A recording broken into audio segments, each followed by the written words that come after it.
Live. Should be going live. We're live. We went Woohoo! live, Joe. What's up, Joe? It's rally day. No, everything was up a little bit, but I'm kind of thinking along the lines of what I don't remember who was saying this before, but every time ETH hits 1,000-ish or BTC gets into the 21 range, there's always these little bounces. And a lot of today's the FOMC meeting. So, Yeah. Now everybody says they've been pricing in 75, but now I'm seeing media talking about 125, 100, and so there's all this thing. If it's 50 bips, then market rallies. If it's 75, sideways. If it's higher than that, tank. So I don't know I don't know what to do, at that point, if I'm the policymaker, guys. Yeah. But I did look up the CPI stuff for the core inflation rate, and, gas and food is in the CPI, but you're right, it's not in the core inflation rate. And the reason is because it's so volatile that it makes it move fast they keep it out.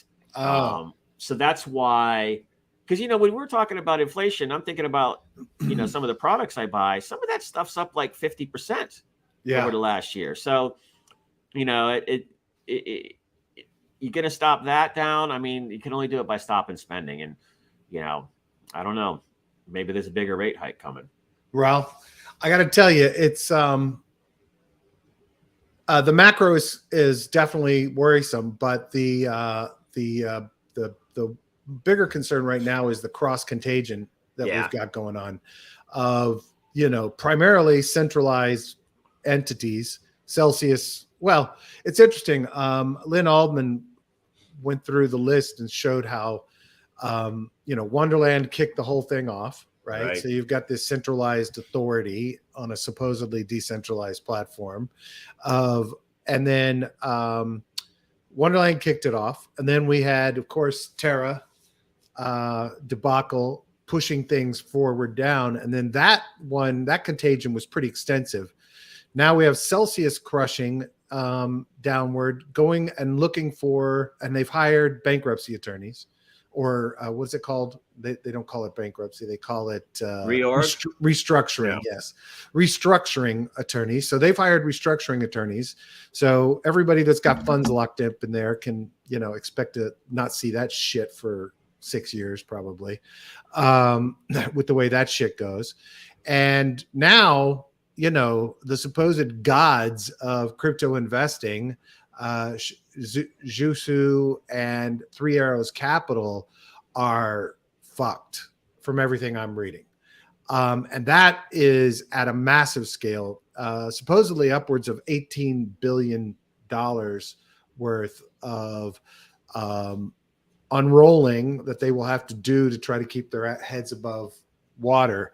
So, it's bad enough that we have kind of the economic impacts on things that are causing us problems. But now we have everybody fucking leveraged to the hilt who thought they were the gods of investing, who are basically fucking the entire ecosystem as well. And look, I think there's a place for leverage, but the fact that guys investing this much in and spinning it with leverage don't think through the impact they're going to have on themselves, much less on the entire ecosystem, to me is just, complete fuckery. So Eamon says, how's it going, fella? Poor friends. Haha. 3AC goes insolvent today. Not on my bear market checklist. Nah, definitely, man. Absolutely not. You want to hear something interesting about Celsius, since this is kicking all this stuff off lately? Two things of interest. One, the recently departed CFO was charged in Israel in connection with alleged crypto scams that Israeli police say defrauded victims around the world. No. Right, that's June 13th. The other CFO, it turns out, was an ex-porn star. Holy fuck. Yeah. So they got criminals and porn stars at Celsius, is what it looks like to me. Now, how the fuck does that happen? It's fucking unbelievable. I mean, it's just got to be a criminal enterprise. I'm sorry. There's, it's just, the article is under the heading financial crime, so that's why I say that. But yeah, it just seems insane. I mean, how are these? I don't get it, man. And Evan brings up another thing. MicroStrategy is leveraged at 19K for BTC, and I definitely agree they are the ones to watch because That one collapses, it's going to be all over everything. Now, I got to believe Michael Saylor's got, I have no idea their financial structure, but I got to believe he can't afford that level of devastation and has some funds lined up, or we have to hope he does. Yeah, I heard that the call number was 21K. So supposedly they had was what you broke up. How much K? 21,000. I'm sorry. Okay. That was from the Silvergate loan, LTV 25%, where they're going to have to pledge more Bitcoin. And their CFO said that they have a lot of other Bitcoin that is not encumbered to cover it. Okay, good. Yeah. Good. And also, don't forget, this is. I think it's. I really can't stand that dick, but. I told you, man. I don't want the collapse. I know 3 people that I work with that were in the room when MicroStrategy was charged for financial statement fraud or something like that back in 2000-ish. And the stock went from 270 to 8. Oh, no, at that point, then Bank of America called the massive credit line. And they laid off the whole company basically in that afternoon, right after lunch, spontaneously. Everything imploded over that. And then he battled back. So this guy is not, I don't know. He's a hubristic egomaniac. I used to hear stories about investment bankers that were on trips with him, and they were like just taking bets to see who was going to be the first one to throw him off the boat. He's obviously an obnoxious, arrogant fucking asshole. I can't stand him.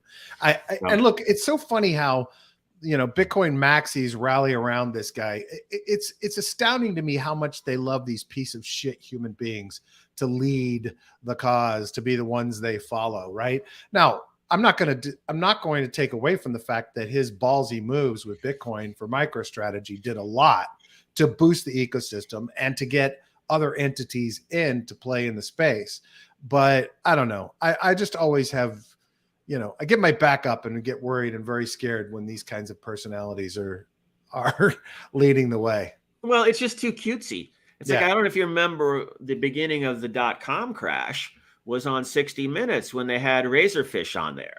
And, Razorfish, massive market cap. And they just looked like a bunch of punks talking. Yeah. And everybody's like, these are the people running this company? And boom. There went the whole market, basically. It was already teetering at that point. But I'm saying that was a thing where everybody realized, kind of like the Celsius moment, porn stars and fraud artists or scam artists. It's kind of like crazy. When you see that, you kind of go, huh. Eamon says, I think MicroStrategy has it set up such that only would lose out down at like 2,500 since most is from non-callable financing. And Niblet says, wasn't MicroStrategy the first show to fall in the .com carnage?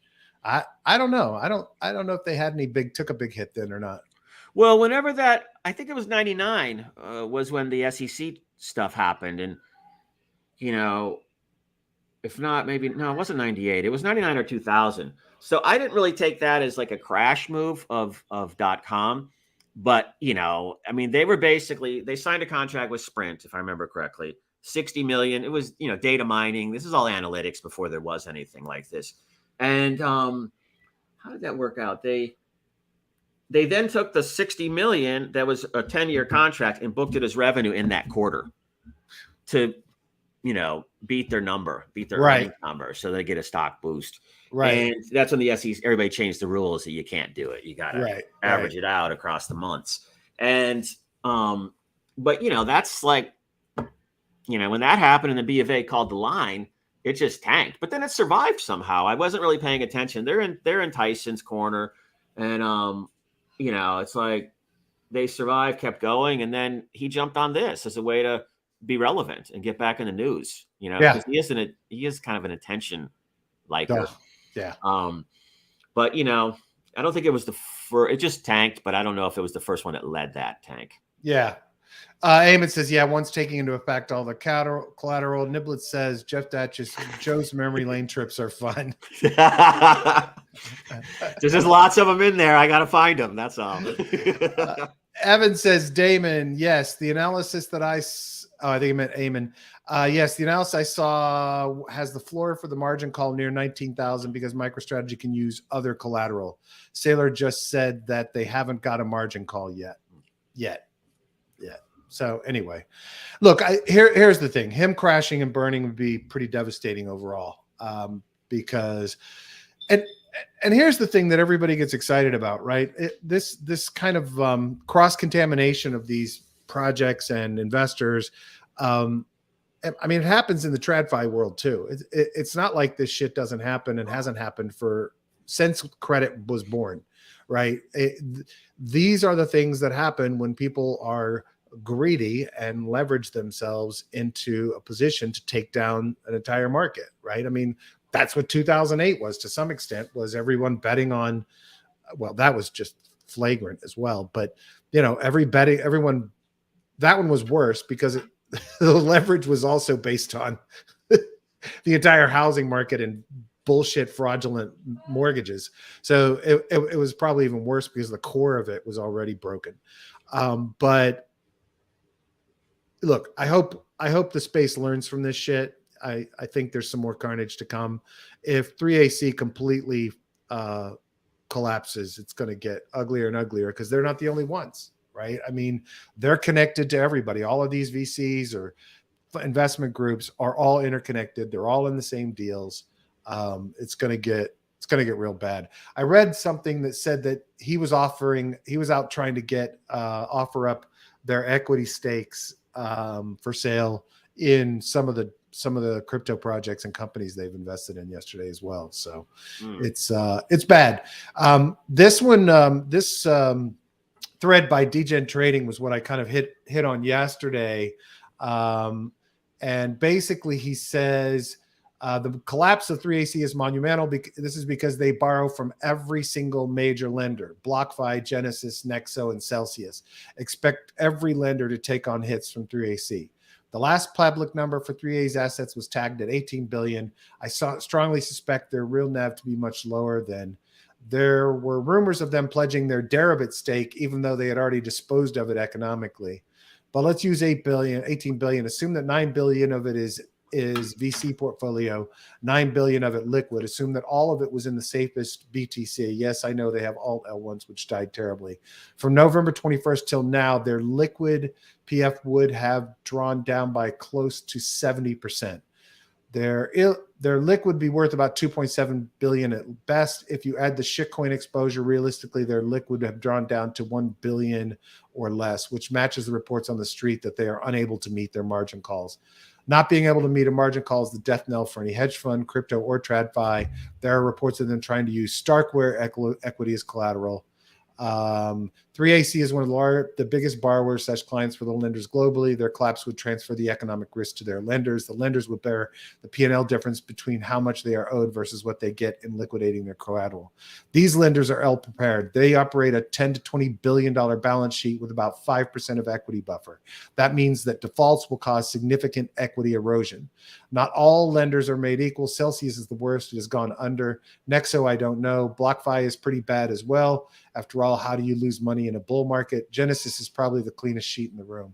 What this means is that lenders will protect themselves by withdrawing credit from the system. All the lenders probably have about 50 billion estimated in loan creation. I expect 30 to 40 billion of credit to be destroyed, i.e. loans to be recalled and credit to be shrunk.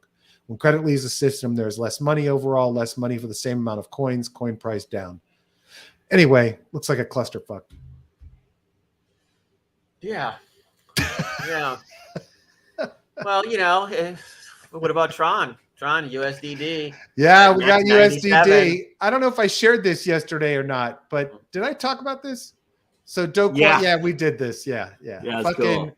I saw another meme today where somebody did Death talking to Justin, and Justin going, "I'll give you 100 USDD to go away now." It's a clusterfuck, dude. Where are we sitting today? 97. Dude. 97.16. No, and who could have seen that coming? Yeah, Free Willy says that Tron's holding up, TRX holding up quite well, considering Tron DAO have used about half of their $2 billion in collateral in the past 48 hours to keep the USDD pegged, and it's still at 97. Dude. Can't avoid the bank run forever, though. It's not exactly like the Luna UST situation, but similar. Yeah, that's ugly, dude. like fucking ugly. But if the market cap of US, this is why somebody said this earlier, and I was just looking at this. The market cap for USDD is 702 million. So how can you not? I mean, why would some? I mean, I guess I get it if you're going for like 17 billion to come in and throw big money and short the shit out of it. But if you've already spending $1 billion to defend it, you probably had to offset $1 billion in a tax. Is my guess, roughly. But there's only 702 million there. Crazy, dude. I mean, it's like somebody's out to get Justin. Oh, I guarantee you that's what's happening. This might be like a China play here, because they are not big fans of his. No. I remember they pulled him off the street I for a think while. the only people that like him are Tron holders and whatever country it was that he bribed to get diplomatic immunity from. What the fuck was that? Wait, what was that? I never heard of that. Oh, yeah, he's down. I think he's down Vanuatu or something. South America, and he got appointed. He formally resigned. He formally resigned as whatever he fucking was with Tron, and got some gig. Oh, I don't know where. I had it up a few weeks ago. I don't remember what it was, but he got some gig that gives him diplomatic standards. I think it was somewhere in South America, but gives him diplomatic, immunity, clearance, etc. Yeah. Yeah, well, he can argue that in court, I guess, when they drag him off the street. Yeah, I mean, they could theoretically do that, but who knows? Well, and I'm sure the Chinese government doesn't give a shit about the courts, obviously. So no, or diplomatic immunity. No, wait, where did that? They're the ones that are the most pissed at him, I've heard. Eamon was asking what Sifu funds are safe. Safu funds are with Sifu. That's great. That's fucking hilarious. Yeah, that is fucking funny. Yeah. Now, of course. Oh, wait, what's Richard Hart say? Come on, scroll down that. Richard Hart's in there. Christ. Ladies, liquor, and leverage are how smart men go broke. Oh, well. Not as funny as I. Smart men have smarter wives. Coach K. What? Oh, listen to this. He goes, this is Coach K responding to Richard Hart. Women, scroll down a tiny bit. There you go. Where? It was right below the there, Richard Hart right there. Yeah, yeah. Right. Women, women elevate men to their biggest potential to help you be a better man. They also don't need cars, jets, world's biggest diamonds, or ridiculous looking clothes. But I guess those done make smart men go broke, right? Look, I mean, here's the thing. This is the fucking nuts thing. And I'm assuming they have some exposure to because Zhu is the one that tweeted out about after the Terra collapse, which cost them money, that that Tron was out building and going to do things, and all these other people were going to take this thing and move it forward. I'm going to see if I can find that tweet that he put out. Wait, that one that had the blurry thing that said funds are Safu, and then below said funds are with Seifu. That was Sifu. That was Sifu's tweet. Yeah, he's got some balls on him too, man. Where the fuck was that tweet where he said that Tron was going to do it right? Where the fuck was it? And I read some backstory on how he got started. That was a little sketchy. Little bit sketchy, and look, the other thing is that Zhu has not been immune to trying to shill shit to get people into it, right? And he's done it repeatedly. What I found really interesting is when he tweeted yesterday, last night, whenever it was, we're in the process of communicating with relevant parties and fully committed to working this out. When he tweeted that yesterday, a shit ton of people are like using the salute emoji, telling him he's got it, tell him he's going to be fine, blah, blah, blah, blah, blah. I'm having a little... Wait, what Pop say? Okay. Wishing you guys the best. I'm having a little... I mean, like Eric Irvin is somebody I strongly respect. Like he's a good person, good guy. I guess it's because it takes out the whole market. Funded so many things and did so much investing in projects that I'm just a little flabbergasted that people are like, I guess they're wishing him well because they don't want to all get fucked. But the level of respect I'm seeing is a little disturbing. Yeah, it's probably they're all down big too, that's my guess. Yeah. The people who are saluting him, and they're like, don't quit and do a full-on rug pull on us and screw us. Keep going. So if he keeps going, it makes him feel better, probably. I guess. I'm a little like everybody. Respect. Fubar, who I have respect for. Lily. Really? Yeah. Pomp. I mean, what the fuck? See, I think it's all about this. I think it's this. It's all the money he's put into projects that, he's invested in a shit ton of projects, like across the board. And I assume that's what it's all about, is that people feel like, that's true. Like, he was responsible for a lot of growth and a lot of projects getting off the ground. So I can understand that. I'm a little, I don't know. It is amazing, though, how many, all high name, marquee names retweeting back. I think everybody's probably got money there, or he's put money in their projects, or, everybody recognized what you said, that this is contagious. This was interesting. Let me see if I can find a tweet. Somebody tweeted, here we go. This is Danny from 8 Blocks Capital. We trade in one of 3AC's trading accounts. This morning, they took about 1 million out of our accounts. I hope you pay us back ASAP. This was yesterday. We are in the process of communicating with relevant parties, the lawyers probably, and fully committed to working this out after we take your money first. It's kind of like, you got to tax everybody to shore up your balance sheet. So they're just pulling shit out of accounts. Yeah, I don't know how that works, dude. Yeah, obviously. 3AC was running pods and recalled capital. Yeah, what does that mean? I don't know what the fuck that means. If anybody knows what that means, send us a message. Trading in a 3AC account? What does this mean? Sifu says wrecked. Sifu's sitting back going, yes. He got out at the... Well, no, that already... fucking nothing. Well, and the interesting thing is, you have to admit, Wonderland's money that he was managing made money, right? Like his investments made money, And so at the end of the day, he's sitting back going, well, fuck all of you people. Because you all are all collapsing. I'm not. And I don't think he didn't do... There's no risk exposure to him at Wonderland. That's all Cesta, right? Well, he had a ton of tokens, but he was the founder of the project, so there is legal risk for him. He was a founder of Wonderland. Oh, Sifu was. Yeah.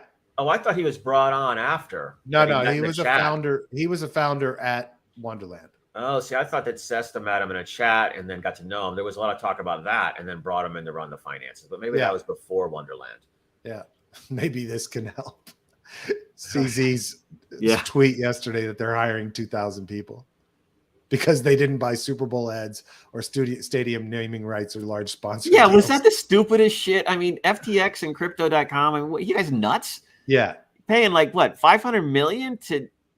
Yeah, now laying off. Yeah. Yeah, that's just stupid. It's crazy. Bro, you're fine. You got all those Luna NFTs. Yeah. I don't know, dude. This is such a clusterfuck. Well, this shit always happens, man. Listen, I tweeted today it's the great cleansing. And, for at least a couple of years, we'll have, a bit more responsible approach to shit. You know what I mean? And I'm at the end of the day, I hate that everyone's getting burned and people are getting hurt. But I also think this helps clean out the assholes. Oh, look who's in there. Chuck Shotton's in there. Right below Jay Bean. What did he say? Agreed. We will keep on building nonetheless. Oh, yeah. No, this was me because I tweeted let's call this the great cleansing. Oh, This that is was where you. Okay. this is where we rid the ecosystem of arrogance, greed, and foolish cult behavior. Wherever the prices end up, the foundations for building better will be strong. Yes, greed will come back, but our defenses will be stronger each time.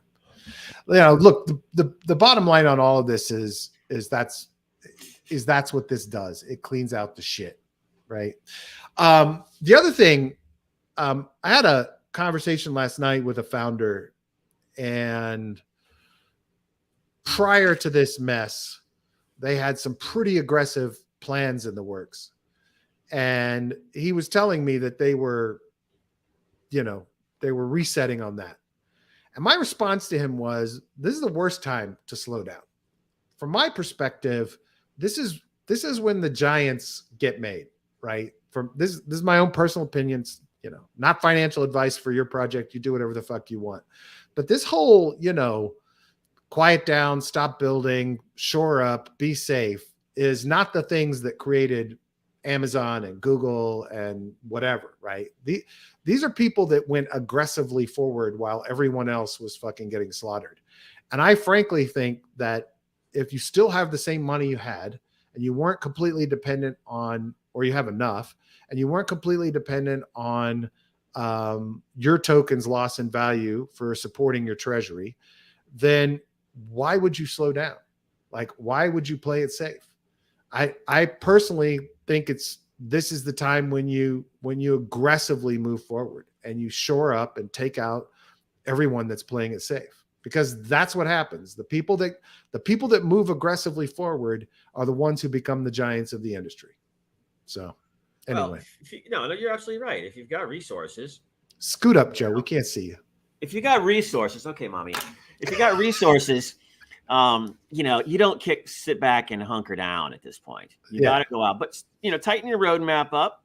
Make sure you're hitting the milestones that you really need to hit, and maybe knock one or two off. But go for your top 5 and just go buy people, because now's the time to buy. Yeah, because everybody's on their heels. You're getting this shit at like 5 cents on the dollar, 10 cents on the dollar. Yep. You get all the developers, the employees, everying. Plus, you get a community that's thankful that they're being salvaged, right? Yeah. I mean, that's the other thing. Like this idea, there are devastated communities all over this ecosystem right now, right? And there are plenty that people still believe in, want to see, and believe that they'll recover after we start moving back up. But there are more that realize that shit's done, and that opportunity is huge. You're absolutely right, Joe. It's a huge opportunity to acquire talent, it's not intellectual property because it's open source, but you could theoretically acquire talent, and you could theoretically have a community say, oh, this is awesome. We get to be a part of this project. Yeah. I mean, look, there's people are all sitting on their hands now, don't know what to do. Yeah. And you come in and save them, basically. Yeah. I mean, those guys, guys are so loyal at that point. They're grateful. Yep. So it's time to make bold moves, as Brad says. Totally agree. Safe does not make you the winner. Look, I mean, there'll be projects that decide to play it safe and hunker down. I get it. And there'll be a few that survive out the other side, but they won't have the momentum. They won't be ready to take in the next wave of people that come into the space, because they won't have innovated. They won't have built new things. Well, because a bunch of new companies will start that are innovating that exact area. Exactly. That won't have all the legacy carrying costs that you already have in existence. And they'll come out and perform something better, more nimble, get funding. And now you got competitors. Exactly. Yeah. Exactly. So, I completely agree. You got any other news you want to talk about today? Have we burned down the market completely? No, we talked a little about FOMC already, right? We just, let me see. And we talked about the porn star. There was something else I saw that was kind of interesting. What was it? You have a picture of the porn star? Oh yeah, I do. Hold on. Let me find it. There it is. There you go. All right. Let me do a little share screen. Let me see if I can blow it up to full. All right, here she is. All right, hold on. Oh yeah, share screen.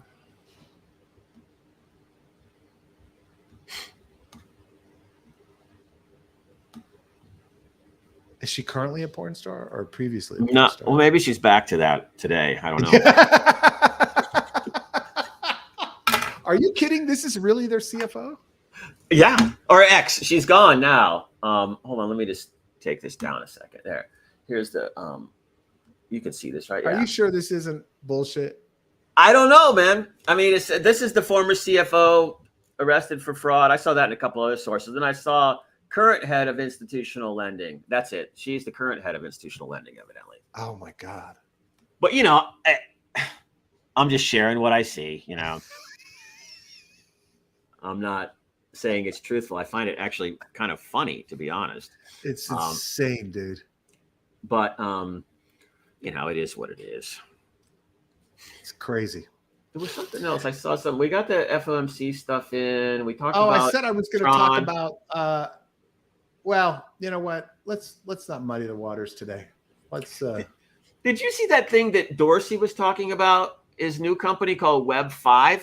Yeah. It's not even. I mean, it's just fucking an identity system, and he's trying to pretend that somehow it's going to pass Web3, but it's just ludicrous. It is not a DeFi platform because he doesn't believe in DeFi platforms.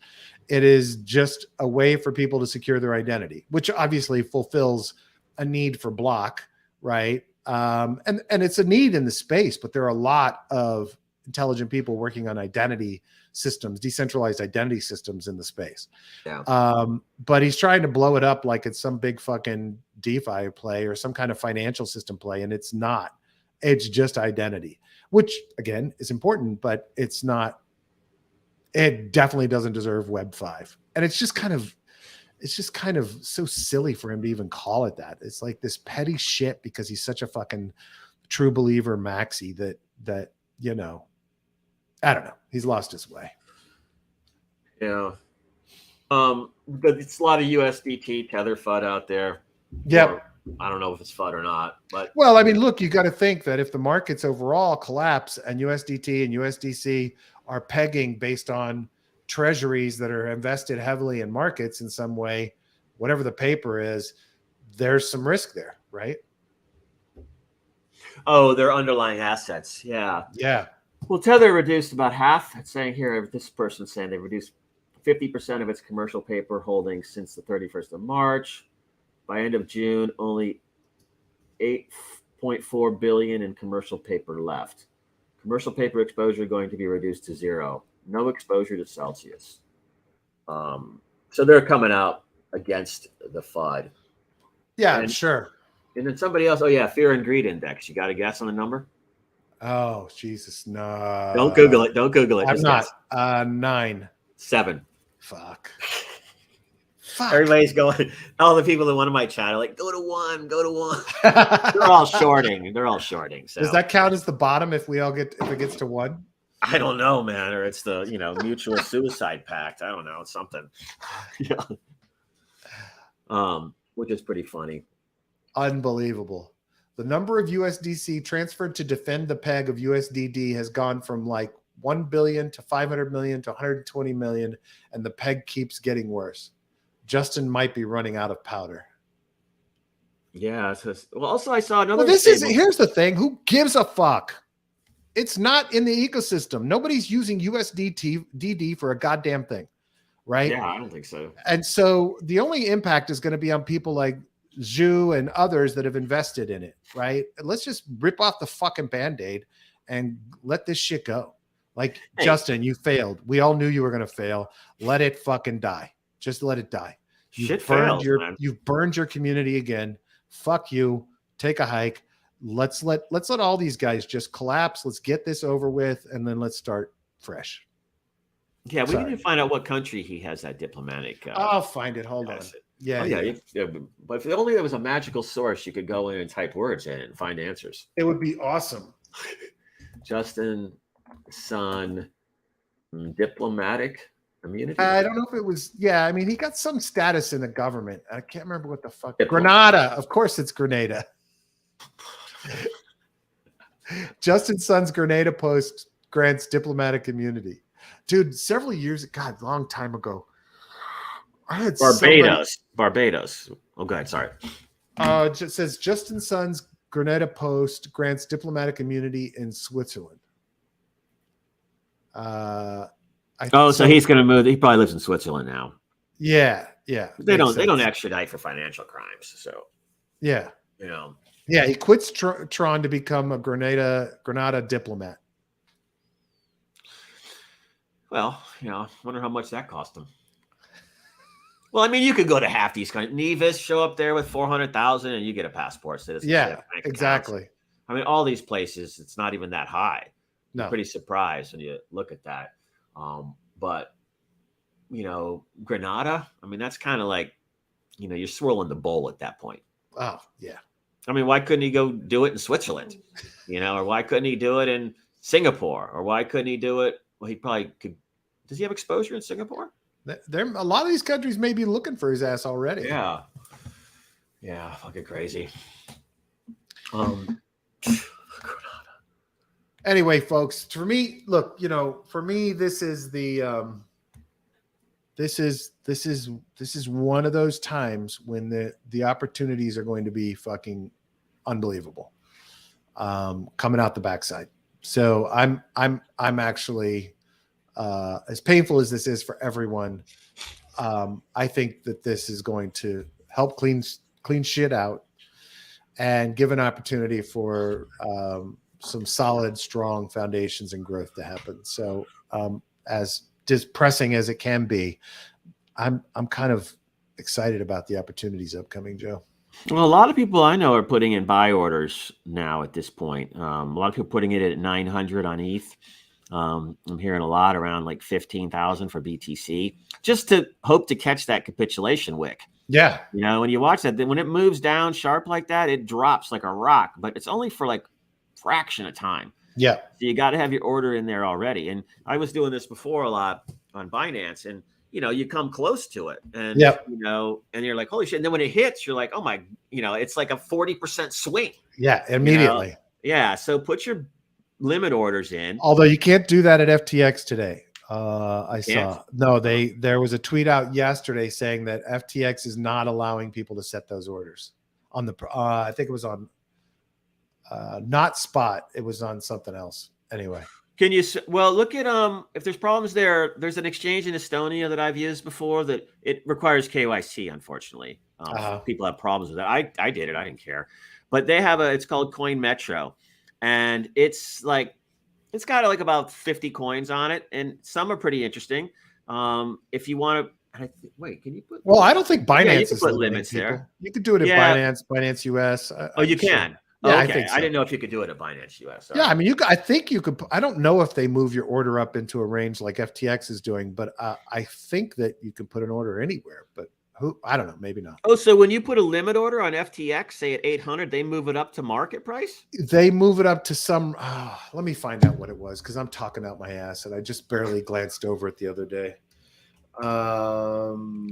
But yeah, while you're doing that, so everyone, the point is, if you see stuff like Phantom and Matic and things that you like, Avalanche, go in and put bids in now at half the price it is today. Phantom, I think when I bought Curve first time, it was at like 90 cents. So data before selling. Matic was at 3. I remember Phantom being in like the 10 cents range. Yeah. So, put orders around there, and if they fill, you just hold it. So this is FTX. This is FTX. It's BTC perp. So it's not the normal market, but the price. So they're popping this up when people try to do those. Perps. Okay. Yeah, they're popping this up when people try to put the price, way down. I don't think this was the price he was trying to do. I don't know. The given price is outside of this futures price bands. You can still place this order, but the price on your order may be changed to be within the price bands. So do they have an order book at FTX? Yeah. I've never used FTX. I've never used it either, but it's a centralized exchange. But if you put in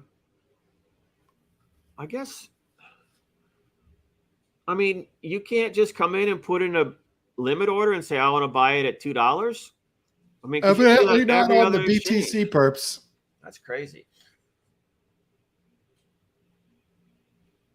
Niblet says, what is the cost to produce one BTC? That should be the theoretical floor. No, that makes sense. I have no idea where we are with actual electricity costs and hash rate and all of that. I'm sure there's a calculator online somewhere. Yeah, we should find some of that mining data. I haven't looked at any of that in a long time either.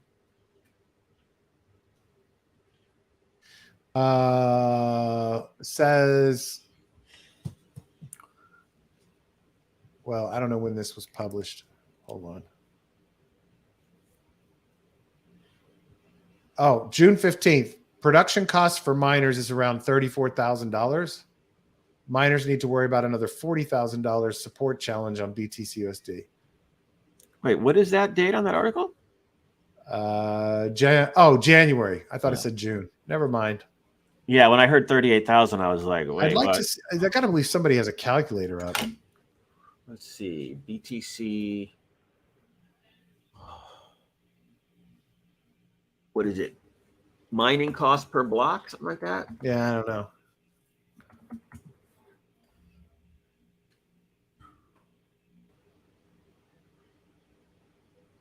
You're getting 6.25 per. Yeah, it doesn't drop. It doesn't have until 2024. How much does it cost to mine one Bitcoin block? Takes 10 minutes.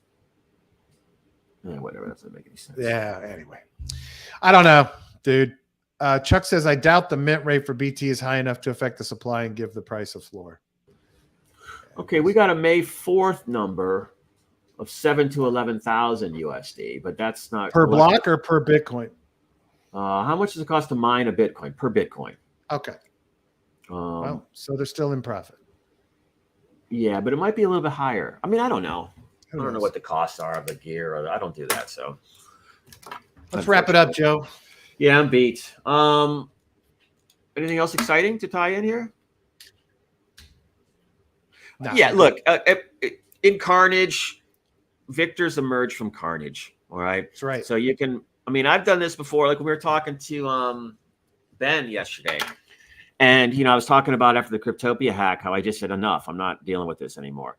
But that didn't mean he kind of took me to say I left crypto, but I didn't. I just held everything and I didn't trade as much. I saw it was going down and I started liquidating. And of course, I had to liquidate a bunch to pay some tuition and things like that. But, you're always got to stay in it, is what I'm saying, and keep some semblance of that. Because what came out of that carnage was a nice couple of 6 figures plus payday on something that I didn't even think was worth anything. So all of a sudden, lo and behold, you're sitting there staring down a nice chunk of change, 2 years later. So think about it that way. You can go in, just, buy the stuff. Like I saw Geist at like less than half a cent. I mean, it's, of course it's a lending protocol, so it's probably why.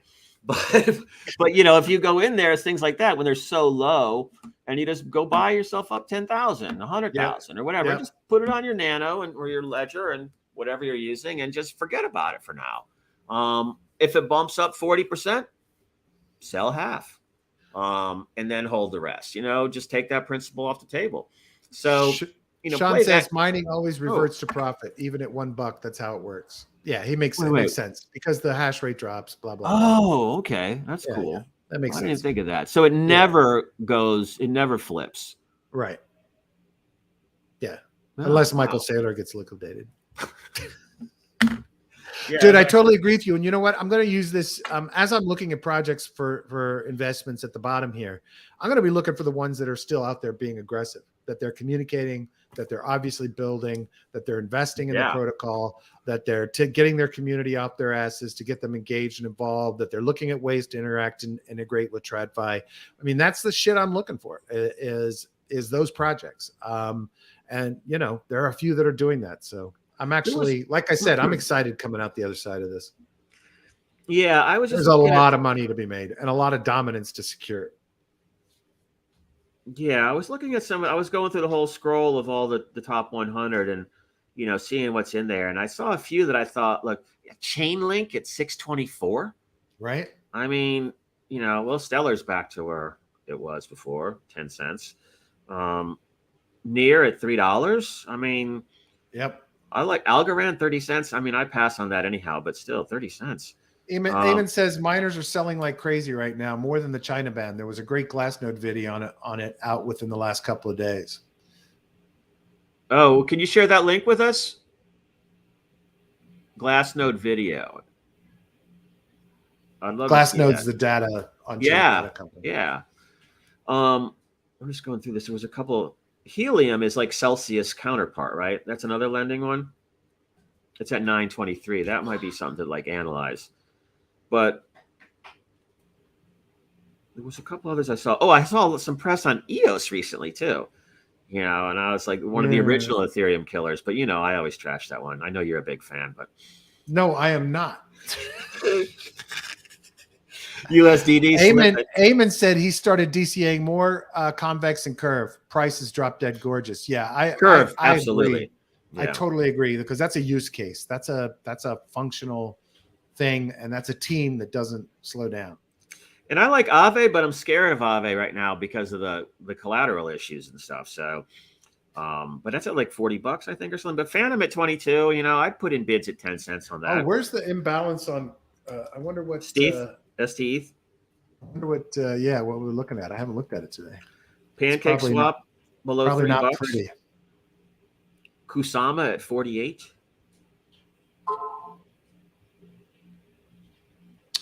We're sitting at shit's balanced out a bit. Nice.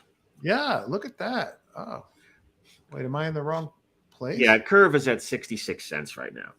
I mean, look at this, Joe. 58% ETH, 41% STETH. Nice. Wait, before it was like 75% STETH, right? 79% STETH. Now it's flipped the other direction. What the fuck? Wonder who's shoring that up. Anybody have insights on that? How did that fucking happen? Are we missing something? Am I in the wrong place? What the fuck? No, I think you're in the right place.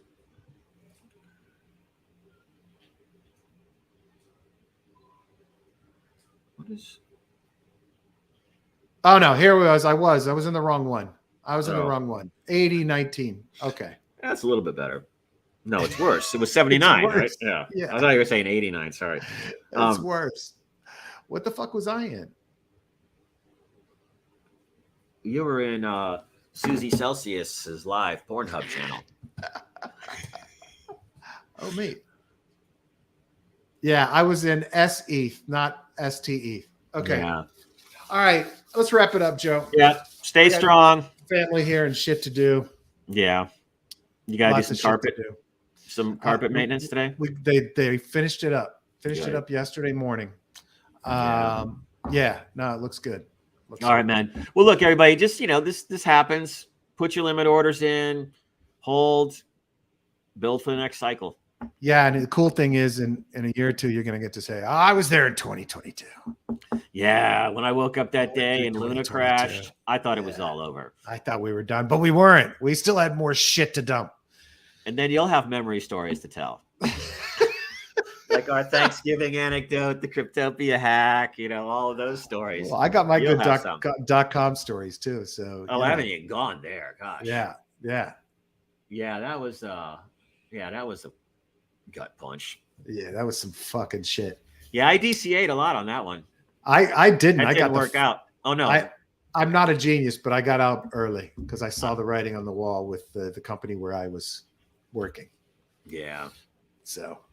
No, I got some, but the thing was that what year? When did you sell everything? 2000. I get the years mixed up. 2000. What? 2000-ish. No, I mean what month? Oh, I don't remember the month. No, because the crash was March. That's what I'm asking. You said you sold everything. Was it then or was it the year before? Don't remember. I got to go back and look at my history of my board meetings that I had to attend and when we went public. I'll tell you. Yeah, no, I'm just curious because I didn't really. I was looking at some 401k statements in February, and it was like it had doubled. Vanguard fund had doubled in 1 month, and I was like, that's just fucking crazy. Yeah. And that's when I started selling. But so I got caught with some. I got caught with some IPO stuff too in the middle of the IPO. But everything was good. It's just you take all these hits and then you learn and go for the next one. Oh yeah. So. What was the actual date of our IPO? The one Hold on, I'm trying to find it. I found the lockup period ended, which is 6 months before, right? 6 months after the IPO. Right, that's what I mean. So the lockup ended January 4th, 2000. Yeah, so you would have gone public 6 months before that, probably. Yeah. So yeah, so that's when everybody would be dumping at that point. Yeah, lockup ends, head for the door at that point, because the writing was already on the wall. It was just going up too fast. Yeah. And that's what happens when, when people see all those returns, money floods in. We've seen it. I mean, I've seen it happen 5-6 times, and then everything gets gutted and the shit goes away and the good stuff stays. It's fucking crazy. Looking back at this now, Jesus Christ. Yeah. Jesus. What are you Jesusing about? I'm just remembering. It's all kind of flooding back at me. The fucking just misery. Total fucking misery. Oh, I was stuck in a lockup at that point too. Hiring people. Yeah, I wasn't. We were out, but hiring people that were going to be laid off a couple of months later, because none of these fuckers communicated anything to a senior VP, but just Well, it's pretty cutthroat out there. And what was the product again? And we were a roll up of 17 web hosting companies, and I had one of the first web-based SaaS opportunities. It was called an ASP at the time, right? Oh, I remember those. And that's we also the cloud, had, baby. That's the cloud. And we also had outsourced Lotus Notes services. But Lotus Notes, God, was that a piece of shit or what? Yeah, but actually, that product that we utilized was it was actually way fucking ahead of its time. They had this. Yeah, it was. They had a product called QuickSpace that was web-based, and it was this full-blown collaborative project platform for teams. It was really fucking good. I used Lotus 1-2-3 a lot before Excel. Yeah, but Lotus Notes was amazingly brilliant, but incredibly difficult for people to use. But yeah, we were the third largest hosting company in the world at that point, and had incredible potential. Was it Terra? What was yours? There was Interliant.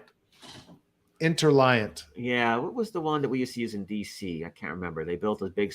It was like, they're building a big server farm, and it was like, wow, like the first one or something. You're like, because everybody was still putting these big server rack operations in their offices and running these, server rooms and all of that shit and sysads and all those people, and because it hadn't gone. And then Brad mentioned ASPs. I was involved in a few ASP plays, and and then it didn't take off at that point for a variety of reasons, as big as it is now. And then IBM or somebody comes out and starts calling it the cloud. Yeah. For those of you not knowing, ASP is application service provider that was changed to software as a service. Yep. Yeah, it's just crazy looking at this back then. I mean, that was. You're like, where did it all go, man? 22 fucking years ago. Where'd all the money go? Yeah. That's what I always look at. Went into a shitty house that I sold. I've been living off that money for a long time. That's good. But ever since then, other than the crypto stuff, which is exciting, and the venture stuff, and maybe the travel stuff, all the other stuff's been a big grind, man. Yeah. But I also had kids in that phase too, so you deal with a bunch of other stuff. That's more important, of course. But it is fun to go down memory lane. Look at Brad. He's over there going, oh, yeah, I remember back in the days, be hanging out in the Grove, drinking mojitos, chasing down the little Latina honeys, before I got married. Now, I was married during .com. Oh, you were? First wife. Your first wife, yeah. Yeah. Did your kids know you had a first wife? Yeah. Okay, I didn't want to dox you, that's why. Because some people don't. It's like... look, Niblet says Razor Bitch, Lotus, MicroStrategy, so many not so fond memories. Razor Bitch, I love that. That's great, man. I was sent into agency.com by Solly Smith Barney to interview for a position there when they had raised a bunch of money. It was, and I didn't even really get what was going on. Because this is, most of the internet really kind of, or of the web and all that, kind of came out of the advertising industry. And so it was advertising agency. Omnicron or something. I don't know. I can't remember the names, but there's like 6 big ad agencies, and they all formed their own things up. And so agency had a couple of clients, and they had Toyota and they had some others, and they had these like pods of like 6 people, website content, marketing, all of that. And so it was kind of a new thing, but it wasn't kind of the way I was thinking of the internet. Because it was coming from the branding side, from your side, Brad. Right. And, I was looking at it more from, the finance side and the tech side. But I didn't take the position, obviously, but still, it was like I knew them, I knew Viant, I knew Scient, I knew Razorfish, I knew Sapient, because I covered IT services a lot back then, and ran M&A for an IT services firm right before that. But it's like it's easy models. Basically, how much every employee, if you're billing out at, I think it was $200 an hour, you count that as like 400,000 in revenue per employee. So you pay them less than 200,000, you're making money. So it's easy business to run. The hard part is getting the contracts, of course. Yep. And it's boring. Yeah. That's the other thing. So fun times, but I like product better. Well, we've got some reminiscences of demises that are interesting. Well, tomorrow we'll cover my top 3 happy hour stories from Dr. Nice. I like that. That's awesome. Well, I would tell you, I have to admit, I was flying, so much that I was flying first class all the time, biz class, whatever it was at the time. And then all the airlines got smart. Do you remember the .com startup that would pay you if your flight was late? Dude, I made so much fucking money from that. It was awesome because I was constantly traveling. They would, I don't remember what their model was. I think the model was that they would extract from the airline what they were supposed to pay if your flight was late, and most people never collected it, whatever. And so they were paying out so much fucking money. It was awesome. I'm sure they collapsed, but it was phenomenal. It was great. I think they were planning to like pivot into being a booking engine or something, but I don't know, man. That was some cash because my flights were always late. I was flying a lot to Hong Kong and Singapore back then, and and they would just pay. It was a fund, so they would just book first class for everybody, and so I did first class on ANA and Singapore Air a lot. I skipped the American carriers, everybody, because the difference. I'm probably going to piss some people off here. Careful. The difference is that in the say American Airlines, United, all of that, the people who get the long haul routes to Asia are the most senior stewies and stuff like that. So first class is filled up with like the most experienced flight stewardesses, stewards, whatever you call them. And then you fly on Singapore Airline, and first class is filled up with the last 4 Miss Universe contests.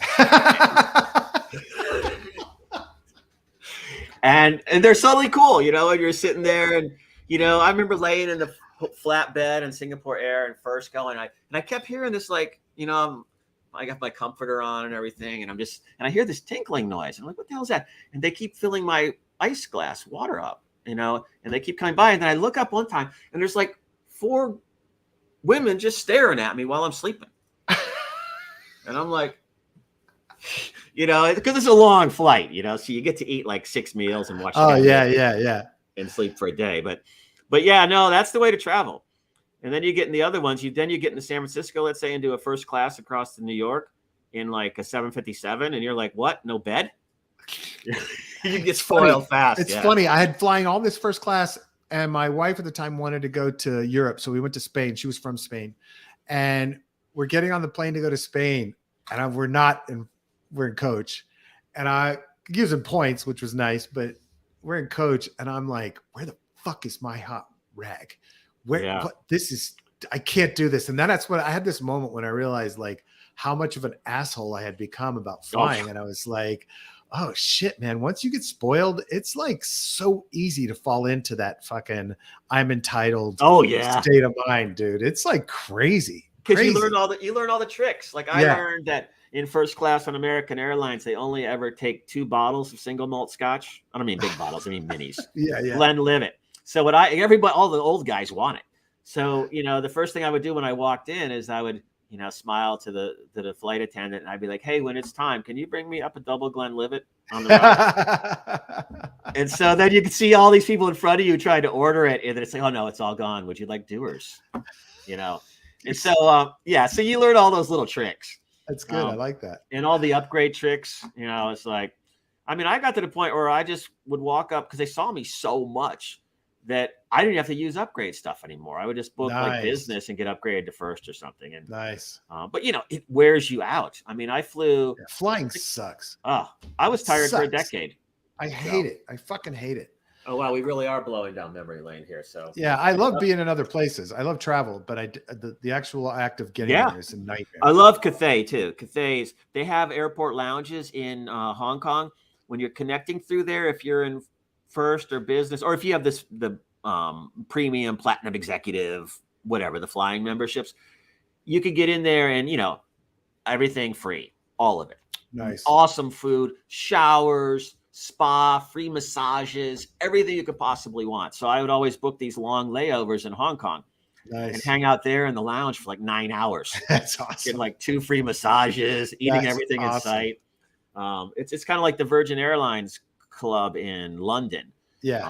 Where you pay a little bit more, but then you pay for the first class ticket, but then you get the club. And they have spas, haircuts, massages, facials, anything you could possibly want to do. Nails, manicures, they do everything. There are gyms, workout, drink, nap, everything. Yep. So you start living in those lounges. But anyhow, I got to go. It says, yes, best food in the Hong Kong airport. He also said free ramen noodles on demand on Cathay. Yeah. When you go to sleep and they kind of take the break, they have this little noodle station up there. And so you can go up and grab your own ramen and different treats and things and snacks and go back to your seat. I mean, my wife loves Cathay. I've never been on it. It's American Airlines affiliate, so you get the American miles. Nice. If that's I'm assuming that's your. No, you're Southwest, right? Yeah, yeah. I thought American because we're in Miami. Domestic, we do Southwest. Yeah. Yeah. Here, it's like being an American hub. We pay for everything with the Southwest credit card, so we never pay for flights. Yeah. But yeah, I miss those days. Yeah. Somewhat. All right, wrapping up memory lane. Everybody, look, I think the bottom line from Joe and I both is this meltdown, while painful for many, is just an awesome opportunity. It's an awesome opportunity for projects to excel, to accelerate, to get aggressive, to acquire, to merge, to whatever, but don't slow down on your mission. And it's an awesome opportunity, I think, for investors. If you've got the gunpowder to jump back in when we hit this bottom here, because I'm still a true believer. I still think we're on a mission, and I still think there's some tremendous upside in DeFi and the Ethereum ecosystem. And I think there's going to be some absolute giants that come out of this while their prices are way down, making a lot of people wealthy. So I'm excited. Yeah, now's not the time to I don't think to be dumping and things like that. Now's the time to be kind of making a plan, start doing something, because it's going to go sideways for a little while, but then, it's going to emerge and you'll be very happy then. So anyhow, best of luck. Not financial advice. Thank you everybody for listening. It was great. All the interactions today, Niblets, Eamon, Sean, Chuck, Evan. I really, really appreciate you guys integrating and acting out and talking to us about your thoughts. It's so much fun. We have the best community in DeFi media. Thank you for listening. Thank you for watching. Please rate and review us on Apple Podcasts. It just takes a second if you're listening on the podcast. If you're watching on YouTube, please subscribe. Give us a thumbs up. Leave a comment. Click the little bell so you're subscribed and you get alerted. If you have any ideas for shows, please don't hesitate to reach out to me, B05 Crypto on Twitter and Telegram, B05 Crypto, #2143 on Discord. Love you guys. Appreciate you. Have a great day. Thanks, everyone.